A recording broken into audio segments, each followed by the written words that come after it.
Yes, I'm Corinne Mustonen, and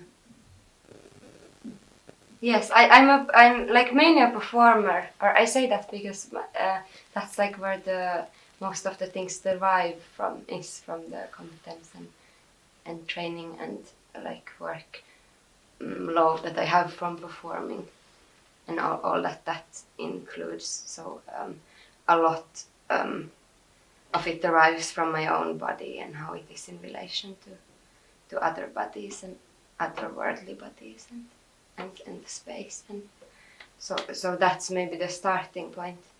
Then I also make performances, and I facilitate these like contemporary dance clubs which I teach, and then I'm a bit all around. So I first thought about books. Yes, because most dance and performance works, for me, they are like corporeal. And even if there is text, it's not like the baseline. This can be argued. So I think I will mention authors, and then I will mention like playwrights or like theater.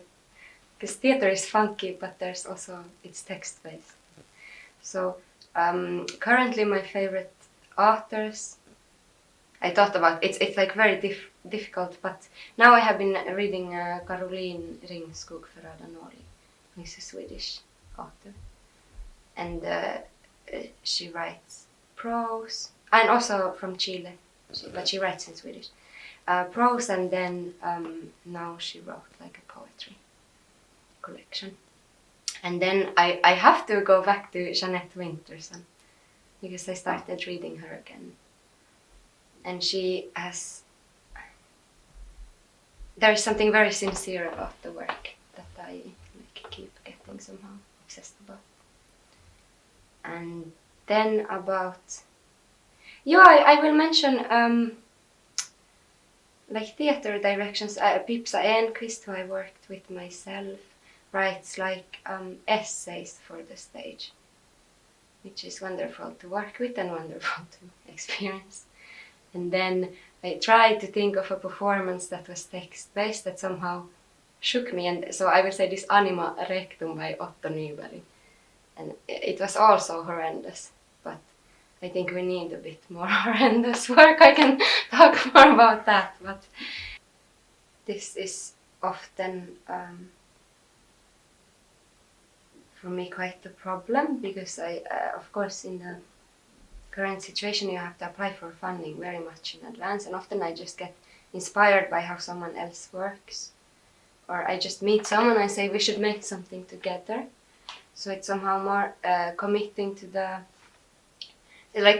whatever, and then that starts, and through the work then starting to find the thematics. So I would start maybe then by collecting a working group, and it's a dream scenario if you first get to have a residency of some sort. And then in that stage I usually just combine, if everyone has some sort of artist statement, I combine them. Another way is, of course, that I get obsessed about something, or that I feel that something is lacking, or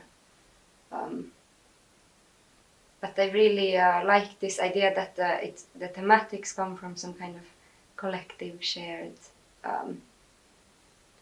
work already. So it's kind of the craft is the starting point. No, but I think it comes from the being a dancer, actually. Like, this is my first training, and getting so excited about the fact that I can, when I do the same thing, I notice that every day it feels different and my body is different, and every day the whole world can be different.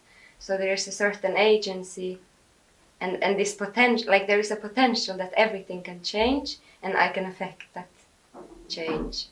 And I can only notice it through, when I do the same things, I can notice, it's different, it's different, it's different. And then of course also that it's the thing that I'm doing also simultaneously keeps evolving and getting, and it doesn't mean that it gets like more beautiful or more that you do it more correctly, but there's a certain depth, and I can pay attention to the details when I and the plan is always, my plan is always, this time I will make a very tight piece, no improvisation, and I never do.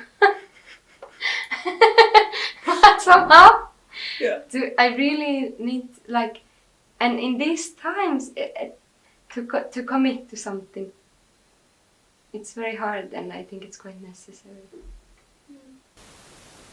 Or this, maybe the biggest struggle for me right now is that I have to justify art always as some kind of a common health project or some kind of like welfare project, that it has so many good health benefits, which dancing does, but I think artworks don't need to do.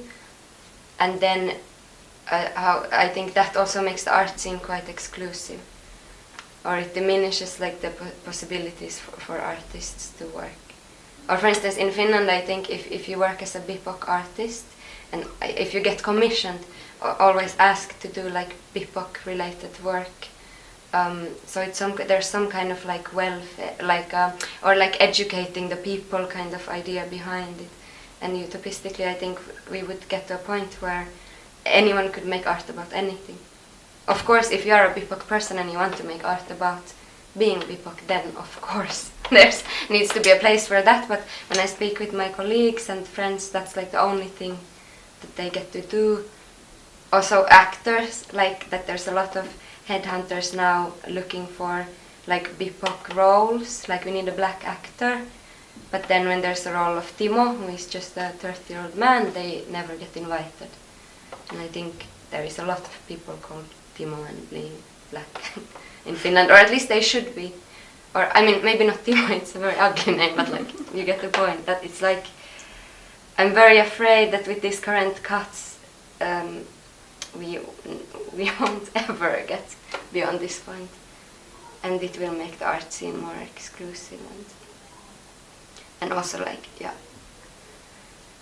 I'm planning to write a novel about, because we used to have a lot of city rabbits in Helsinki and city kani, and the difference was that they were like, used to be pet rabbits.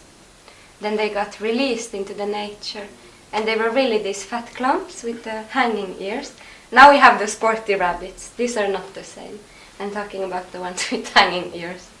And in 2016 there was a virus that killed all of them that were over 6 months old. And before that there had been a lot of problems with the city rabbits. They were taking because they're rabbits, they mate a lot. There's like more and more. And I am sure that it's a conspiracy. This is the only conspiracy that I believe in. So the novel is, it's kind of the Bible of that conspiracy I will write. Another project I'm working on is a performance. It's in May at Galleria Loisti on Vaasankatu with Vili Pääkkö, who is a sound designer. And it will also be quite text-based.